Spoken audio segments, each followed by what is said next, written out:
1965년 충청도의 작은 마을. 농가 밭이 이어지고 산자락이 집을 감싸고 있었다. 봄이 막 지나가고 들에는 연초록빛이 가득했다. 그곳에서 13살의 소녀 한지연은 살고 있었다. 마을 사람들은 그녀를 총명하고 웃음이 많은 아이로 기억했다. 아버지 한동수는 화물차를 몰고 전국을 다녔다. 키가 크고 햇볕에 그을린 얼굴에는 늘 미소가 남아 있었다. 며칠씩 집을 비우다가도 돌아오면 딸의 손을 꼭 잡고 말했다. 우리 지연이 아빠의 복덩이야.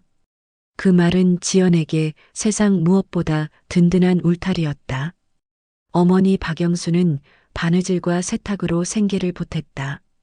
새벽마다 이웃집에서 가져온 옷감을 손질했고 바람이 좋은 날이면 마당 가득 흰 빨래가 펄럭였다. 표정은 늘 분주했지만 손끝은 섬세했다. 지연에게는 오빠가 셋 있었다. 큰오빠 태수, 둘째 태진, 셋째 태호. 마을에서는 부지런한 집안의 장정이라며 칭찬이 자자했다. 그녀는 그들 뒤에 태어난 막내딸이었다. 아버지는 오랫동안 기다려 얻은 딸이라며 유난히 기뻐하곤 했다. 지연은 언제나 아버지를 기다렸다. 멀리서 트럭의 경적 소리가 들려오면 창가로 달려가곤 했다. 차에서 내린 아버지가 셔츠 주머니에서 사탕을 꺼내 쥐어줄 때면 그것은 어린 마음에 세상 가장 큰 선물이 되었다. 그러나 아버지가 떠나면 집은 달라졌다. 오빠들은 장난을 치며 어머니 일을 거들었지만 집안은 늘 어수선했다. 어머니는 쉴 틈 없이 바빴고 지연은 책상에 앉아 숙제를 하거나 책을 읽으며 혼자만의 시간을 보냈다. 학교에서 지연은 성실한 학생으로 이름이 났다. 선생님은 그녀의 글씨를 칭찬하며 늘 말했다. 서울에 보내 공부를 더 시키면 좋겠다. 그 말은 부끄럽기도 하고 자랑스럽기도 했다. 지연아, 내 글씨는 참 반듯하구나. 고맙습니다, 선생님. 앞으로도 계속 열심히 해라. 내 꿈은 뭐니? 저는 선생님처럼 아이들을 가르치는 사람이 되고 싶어요. 그녀는 그 대답을 마음속 깊이 간직했다. 지연은 밝고 수줍음이 많았지만 쉽게 웃음을 잃지 않는 아이였다. 동네 아낙들이 그녀를 볼 때마다 머리를 쓰다듬으며 말했다. 지연이는 복이 많아. 아들 셋 다음에 딸이라니 참 귀하다. 그럴 때마다 지연은 웃으며 고개를 숙였지만 속으로는 답답함을 느끼곤 했다. 오빠들이 늘 앞에 서 있었고 자신은 그 뒤에 가려져 있는 듯 했기 때문이다. 어느 날 저녁 아버지가 먼 길을 떠나기 전 잠시 들러 지연의 손을 잡았다. 아빠 없을 때 오빠들 잘 따라라. 엄마도 도와드리고. 네, 아빠. 걱정하지 마세요. 우리 지연이 언제나 착하지. 그날 밤 아버지의 뒷모습이 유난히 멀어 보였다. 트럭이 어둠 속으로 사라질 때까지 대문 앞에 서서 손을 흔들었지만 마음속에는 알 수 없는 허전함이 남았다. 그 무렵부터였다. 웃음 많던 얼굴에 그림자가 드리우기 시작한 것은 여전히 성실한 학생이었고 마을 사람들이 칭찬하는 딸이었지만 집안의 공기는 조금씩 달라지고 있었다. 작은 말투 하나, 작은 시선 하나에도 긴장이 스며들었다. 지연은 설명할 수 없는 불안을 느끼며 하루하루를 보냈다. 그 불안이 무엇인지, 얼마나 큰 파도를 몰고 올지 그녀는 아직 알지 못했다. 그러나 그녀의 삶을 송두리째 바꿔놓을 사건은 이미 집안 어딘가에서 자라나고 있었다. 충청도의 여름은 길고 무거웠다. 매미 소리가 집안을 가득 메우고 습한 바람이 창문 틈으로 스며들었다. 지연은 그 여름을 잊지 못했다. 아버지가 장거리 운행으로 자리를 비운 날들이 길어지자 집은 점점 달라졌다. 처음에는 작은 불편함이었다. 오빠들의 장난이 과해지고 말투가 거칠어졌다. 평소 같으면 대수롭지 않게 넘겼을 일도 이상하게 크게 다가왔다. 지연은 눈치를 보며 행동해야 했다. 어머니는 늘 바빴다. 바느질거리를 들고 새벽부터 저녁까지 손을 놓지 않았다. 장터에 옷을 배달하거나 이웃집에 찾아가면 몇 시간은 집을 비우곤 했다. 그 시간은 지연에게 불안의 틈이었다. 오빠들은 때때로 무거운 시선을 보냈다. 그것은 예전의 친근한 장난기와는 달랐다. 그녀는 이유를 알 수 없었다. 다만 집안의 공기가 예전과 같지 않다는 것을 어린 마음에도 느낄 수 있었다. 지연아, 물 좀 떠와. 큰오빠 태수의 목소리는 명령처럼 울렸다. 나도 지금 숙제 중이야. 지연은 조심스레 대답했지만 곧 장난 섞인 웃음소리가 뒤따랐다. 숙제가 대수냐? 막내가 심부름하는 거지. 둘째 태진이 덧붙이며 장롱에 걸터 앉았다. 막내 오빠 태호까지 같이 웃자 지연은 더 이상 말하지 않고 물동이를 들고 나갔다. 억울했지만 부당하다고 소리칠 용기가 없었다. 그날 이후 심부름은 잦아졌다. 단순히 물을 길어오거나 마당을 쓸라는 수준을 넘었다. 때로는 저녁밥을 홀로 차려야 했고 빨래를 정리하는 것도 맡아야 했다. 지연은 반항하고 싶었지만 말 한마디 내뱉을 때마다 돌아오는 시선은 벽처럼 차가웠다. 어머니에게 말해보려 했던 날도 있었다. 그러나 어머니는 지친 얼굴로 바느질을 놓지 않은 채 말했다. 지연아, 막내는 좀 도와야지. 내 오빠들도 힘든 날이 많잖니. 그 말에 지연은 더 이상 입을 열지 못했다. 오히려 자신이 유난스러운 것은 아닐까 스스로를 탓하게 되었다. 밤이면 지연은 책상 앞에 앉아 글을 썼다. 교과서 귀퉁이에 작은 글씨로 속마음을 남겼다. 나는 왜 항상 뒤에 있어야 할까? 나는 왜 말하면 안 되는 걸까? 창밖에서 들려오는 매미 소리가 답을 대신했다. 종종 눈물이 떨어져 글씨가 번졌다. 며칠 뒤 또다시 아버지가 집을 떠나던 날이었다. 대문 앞에서 배웅하던 지연은 불안한 마음에 물었다. 아빠 언제 오세요? 열흘쯤 걸리겠다. 멀리 부산까지 가야 해. 아버지는 아무렇지 않게 웃으며 떠났지만 지연은 허전함을 감출 수 없었다.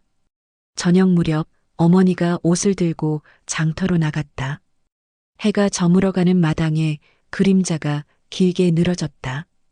지연은 부엌에서 설거지를 하고 있었다. 큰오빠 태수가 다가왔다. 말투는 부드러웠지만 눈빛은 낯설었다. 지연아, 요즘 많이 컸네. 학교는 재미있어? 지연은 접시를 쥔 손에 힘을 주며 대답했다. 그냥 공부하고 있어요. 옆에서 둘째 태진이 웃었다. 막내가 이제 어른이 다 됐네. 애처럼 굴면 안 되지. 막내 태호는 문에 기대어 아무 말 없이 바라만 보고 있었다. 새 오빠의 시선이 한꺼번에 쏠리자 지연은 숨이 막히는 듯 했다. 저 할 일 많아요. 그만두세요. 그녀는 접시를 내려놓고 방으로 향했다. 그러나 뒤에서 들려오는 웃음소리는 등을 파고들었다.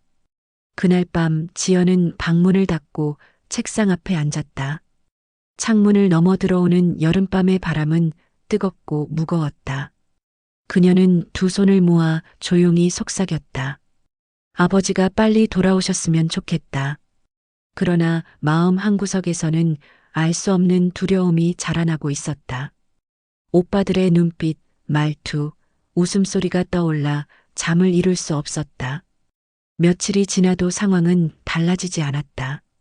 오빠들의 태도는 점점 거칠어졌다. 작은 심부름을 거절하면 날카로운 말이 돌아왔다. 말 대답하지 마. 막내가 해야 할 일이지. 내가 아니면 누가 하겠어? 지연은 침묵으로 버텼다. 그러나 그 침묵은 오히려 오빠들의 자신감을 키워주는 듯했다. 결국 지연은 결심했다.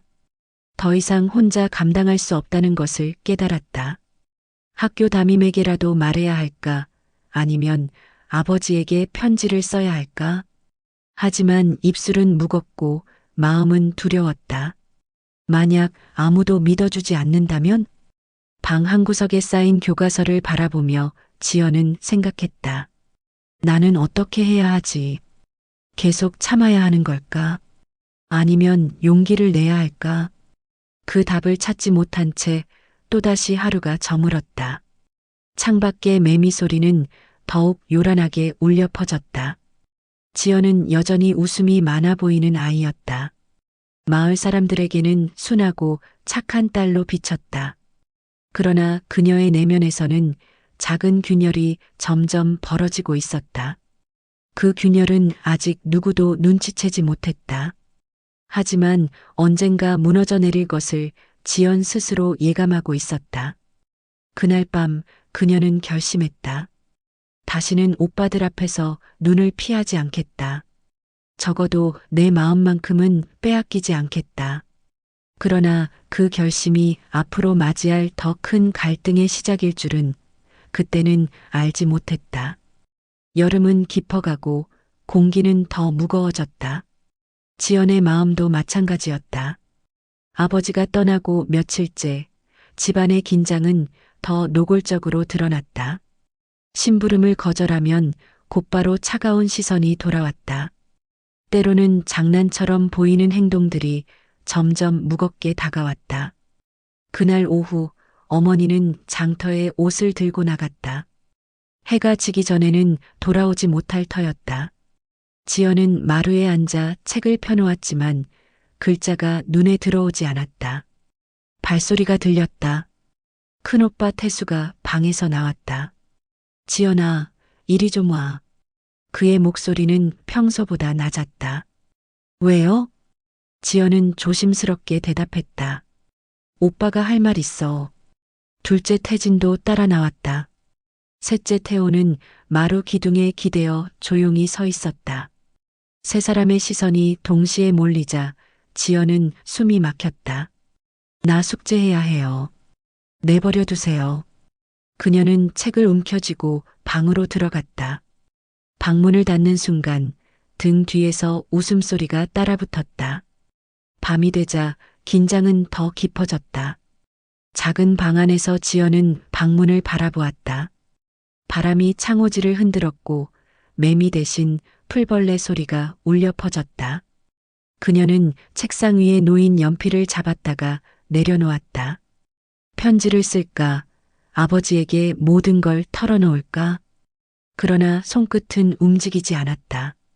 아빠가 알면 오빠들이 어떻게 될까? 그 생각이 발목을 잡았다. 며칠 뒤 교실에서 담임이 다가왔다. 지연아, 요즘 무슨 일 있니? 얼굴이 많이 수척하다. 지연은 눈을 피하며 고개를 저었다. 아니에요, 선생님. 그냥 좀 피곤해서 그래요. 내가 말하지 않으면 내가 도와줄 수 없잖니. 순간 마음속에서 무언가 치밀어 올랐지만 목소리는 나오지 않았다. 침묵은 곧 고개 숙임으로 이어졌다. 집으로 돌아오는 길, 동네 사람들의 시선이 따라왔다.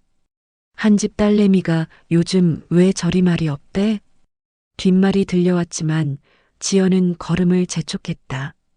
집 앞에 다다르자 큰오빠가 대문 앞에서 기다리고 있었다. 학교에서 뭐라 하디? 내 얼굴만 봐도 티가 나. 아무 말 안 했어요. 지연의 목소리는 떨렸다. 좋아. 앞으로도 그럴 거지? 괜히 문제 만들지 마라. 오빠의 목소리는 부드러웠지만 말끝에는 묵직한 위협이 숨어 있었다. 그날 밤 어머니는 지연의 얼굴을 바라보며 말했다. 지연아, 밥은 좀 먹어야지. 요즘 살이 너무 빠졌다. 괜찮아요. 입맛이 없어서 그래요. 애가 왜 저러나 몰라. 공부 때문인가. 어머니는 혼잣말처럼 중얼거렸지만 지연은 아무 대답도 하지 않았다. 며칠 뒤 작은 사건이 벌어졌다. 저녁 무렵 태수가 지연에게 물동이를 들게 했다. 지연은 거절했다. 싫어요. 저도 할 일 있어요. 뭐라고? 막내가 심부름하는 게 당연하지. 태수의 얼굴이 굳어졌다. 옆에서 태진이 거들었다. 괜히 튀지 마라. 내가 말대꾸하면 엄마가 속상해. 태호는 조용히 시선을 피했다. 싫다고 했어요. 직접 하세요. 지연은 손을 움켜쥐며 소리쳤다. 순간 공기가 얼어붙었다. 태수는 물동이를 발로 차며 노려보았다. 내가 감히 우리한테 대든다고? 방으로 뛰어들어간 지연은 방문을 잠갔다. 가슴이 요동쳤다. 문 밖에서는 낮은 목소리가 오갔다. 저렇게 나오면 곤란한데. 아빠 오시면 뭐라 하지 않을까? 입 다물게 해야지. 그 말이 귓가에 맴돌았다. 지연은 이불을 끌어안고 몸을 웅크렸다. 다음 날 학교에서도 집중할 수 없었다. 글자가 흐릿하게 보였고 친구들이 건네는 말도 귀에 들어오지 않았다. 쉬는 시간마다 복도 창가에 서서 멍하니 밖을 바라보았다. 지연아, 괜찮아? 옆자리 친구가 물었지만 그녀는 고개만 끄덕였다. 시간이 흐를수록 지연은 자신이 갇혀 있다는 생각을 떨칠 수 없었다. 어디에도 기대지 못했고 누구에게도 말할 수 없었다. 침묵이 자신을 지키는 유일한 방패였지만 동시에 더 깊은 고립으로 몰아넣고 있었다. 그럼에도 마음 한구석에서는 작은 불씨가 남아 있었다. 이대로는 안 된다. 언젠가는 말해야 한다. 나를 지켜야 한다. 그날 밤 지연은 책상 위에 종이를 펼쳤다. 연필을 쥔 손이 떨렸지만 처음으로 한 줄을 적었다. 아버지, 저를 좀 지켜주세요. 눈물이 번져 글씨는 흐릿해졌다. 하지만 그 글씨는 그녀의 마음속에 희미한 길을 밝혀주는 등불 같았다. 편지를 쓰고 난 뒤 지연의 마음은 조금 달라졌다. 아무에게도 보여주지 않았지만 글자를 적는 순간부터 가슴속에 단단한 돌이 조금씩 녹아내리는 듯했다. 여전히 불안했지만 더 이상 가만히 있을 수 없다는 생각이 들었다. 며칠 후 아버지가 돌아왔다. 트럭에서 내려 짐을 정리하던 그는 딸의 얼굴을 오래 바라보았다. 지연아, 많이 여위었구나. 그 말에 지연의 눈가가 젖었다. 하지만 그는 더 묻지 않았다. 대신 딸의 손을 꼭 잡아주었다. 그날 밤 지연은 작은 용기를 냈다. 아버지, 혹시 제가 힘들어도 괜찮아요? 무슨 말이냐? 그냥요. 제가 힘든 게 있어도 말씀드려도 돼요? 아버지는 잠시 말이 없었다가 고개를 끄덕였다. 언제든지. 내가 하는 말은 다 듣는다. 그 대답이 지연에게는 새로운 숨이 되어 주었다. 학교에서도 변화가 조금씩 보였다. 쉬는 시간 친구 혜원이 다가와 조용히 물었다. 지연아, 내 마음속 이야기 혹시 나랑 나눌래? 지연은 잠시 머뭇거리다 고개를 끄덕였다. 사실 집이 좀 힘들어. 그래서 말이 없어졌어. 혜원은 그 이상을 묻지 않았다. 대신 책을 건네며 말했다. 같이 읽자. 그러면 덜 힘들 거야. 그 단순한 말에 지연은 처음으로 위로라는 걸 느꼈다. 어머니 역시 달라졌다. 하루는 바느질을 멈추고 지연의 머리를 빗겨주었다. 지연아, 요즘 내 눈빛이 예전 같지 않다. 미안하다. 내가 너무 바빠서 너를 잘 살피지 못했구나. 지연은 눈물이 솟구쳤다. 엄마, 전 괜찮아요. 그냥 엄마가 제 편이면 돼요. 그 말에 어머니는 손을 꼭 잡았다. 당연하지. 언제나 내 편이지. 집안의 공기는 서서히 달라졌다.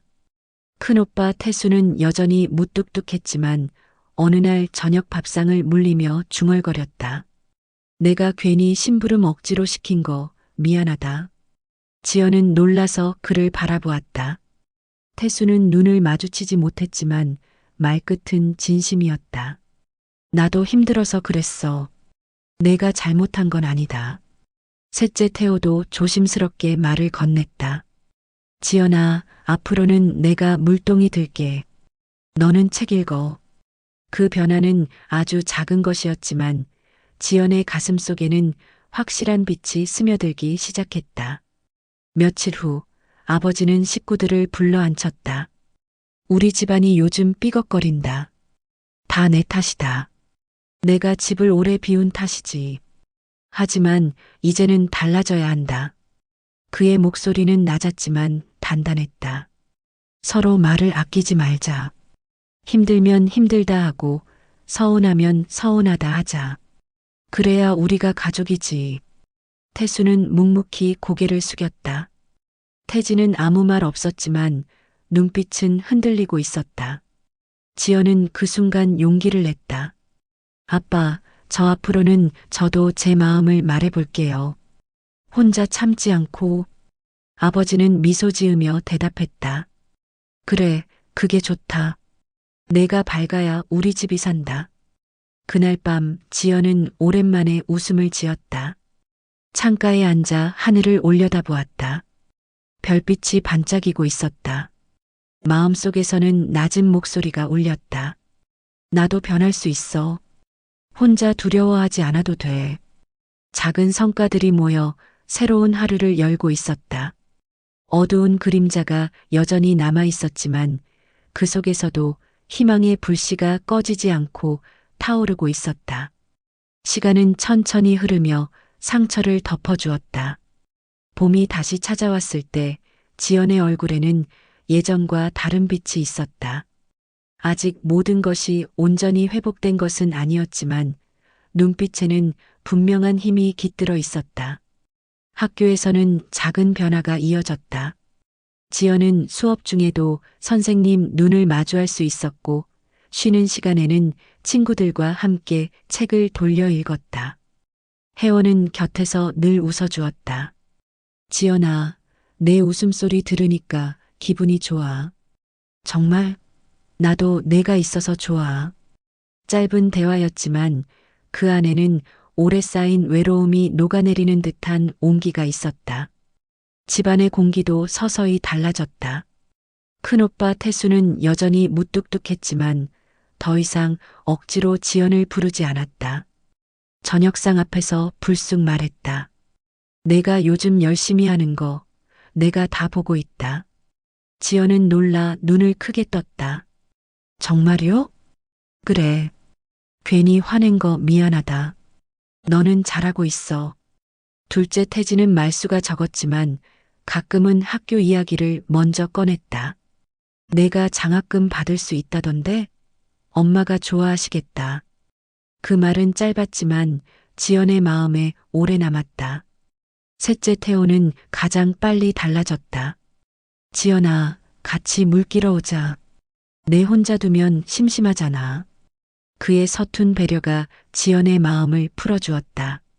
아버지는 달라진 아이들을 지켜보며 무겁던 어깨를 조금씩 내려놓았다.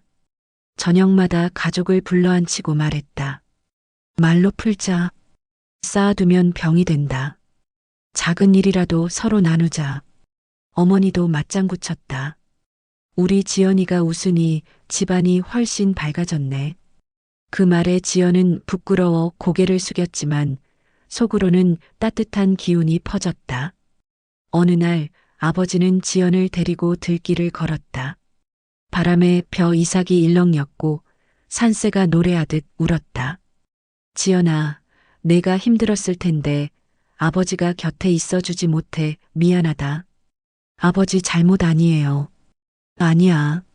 내가 자리를 비우지 않았다면 달라졌을지도 몰라. 지연은 잠시 침묵하다가 작은 목소리로 말했다. 저도 이제는 더 강해지고 싶어요. 그냥 숨는 게 아니라 제 목소리를 내고 싶어요. 아버지는 미소 지으며 고개를 끄덕였다. 그래, 그게 내 삶이다. 내 목소리 잃지 말아라. 시간은 흐르고 계절은 바뀌었다. 집은 예전처럼 큰 소리와 웃음이 오갔고 작은 다툼은 대화로 풀렸다. 지연은 책상 앞에서 글씨를 또박또박 적었다. 나는 선생님이 되고 싶다. 그 문장을 바라보며 마음속으로 다짐했다. 여름 저녁 마당에서 가족이 둘러앉았다. 어머니가 수박을 쪼개며 말했다. 이렇게 모여 있으니 참 좋구나. 우리 집은 힘든 일도 많았지만 결국 웃으며 함께하네. 태수가 멋쩍은 듯 중얼거렸다. 다 지연 덕이지. 내가 안 무너지고 버텼으니까. 태호도 고개를 끄덕였다. 맞아. 우리한테 제일 강한 건 지연이야. 지연은 얼굴이 달아올라서 손사래를 쳤다. 아니에요. 그냥 다 같이 조금씩 바뀐 거예요. 아버지가 천천히 말을 이었다. 오늘 기억하자. 가족은 서로 지켜주는 거다. 넘어지더라도 손잡아 일으켜야 한다. 그 순간 마당에 울려 퍼진 웃음소리는 오래전 사라졌던 평화를 다시 불러오는 듯했다. 지연은 하늘을 올려다보았다. 별빛이 선명했다. 그녀는 마음속으로 조용히 말했다. 나를 지켜준 모든 이들에게 고맙습니다. 이제는 나도 누군가를 지켜주는 사람이 되고 싶습니다. 그로부터 수십 년이 지난 지금 지연은 교단에 서서 아이들을 바라본다. 웃음 많던 소녀는 이제 학생들에게 희망을 건네는 어른이 되었다. 여러분, 힘들어도 괜찮아요. 우리는 함께 하니까요. 그 말에 아이들은 눈을 반짝이며 고개를 끄덕인다. 지연은 조용히 미소 지었다. 삶은 언제나 쉽지 않았다. 그러나 작은 용기와 서로의 손길이 모이면 어둠은 물러나고 빛은 다시 스며든다. 가족은 다시 이어졌고 지연은 한층 단단해졌다. 그리고 그 마음은 미래로 이어졌다. 감사, 사랑, 희망. 그것이 그녀가 걸어온 길의 마지막이자 새로운 시작이었다.